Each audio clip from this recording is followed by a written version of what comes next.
Welcome to Receptive Solution, your one-stop solution for travel, work, study, and settle abroad.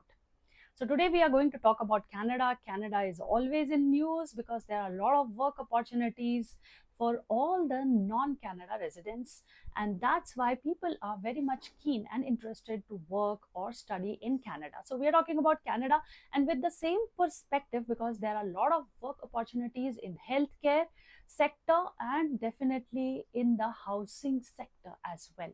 So Mr. Mark Miller, who's basically the Canadian immigration minister, has showed interest and talked about having more opportunities for the temporary residents who are already there in the Canada on the temporary basis for work permit or study permit in both the cases, and it's seeking opportunities to convert that into a permanent residency. So this is a good news, and domestic draws are increasing for the same reason. So this is where the interest lies of the Canadian minister.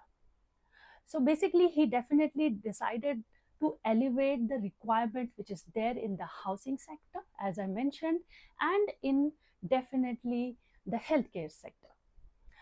So to pursue this, what he has decided is for the temporary residents to actually apply in Canada for the permanent one. And for that, the pathway that he has defined for the drawers is most likely based on whether they have come on the Express Entry Managed program, which is EEMP. In my previous videos, I have talked about it. So if you've not seen those videos, just go and check. You'll better understand what are these programs all about and how they ensure different kind of entries into the Canada.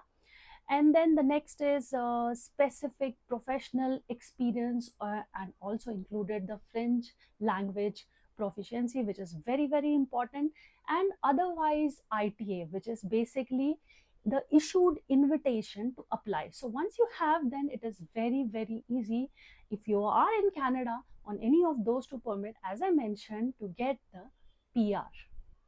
So Mr. Miller, he said, quote unquote, as part of our efforts for temporary residents to transition to PR, we will have to make domestic draws for us, the government, the federal government, and the province and the territories taking part in the provincial nominee program to do the same with their allocations. So this is what Mr. Miller himself said in his own words, and that's how we understand that there is a very good news. So all those who's actually kids or who are there in Canada, their relatives, their family members can also inform that this is a great opportunity, and the chances of getting the PR who are there for them is based on how the entry happened. So if it is falling under these categories, it is a very good news and most likely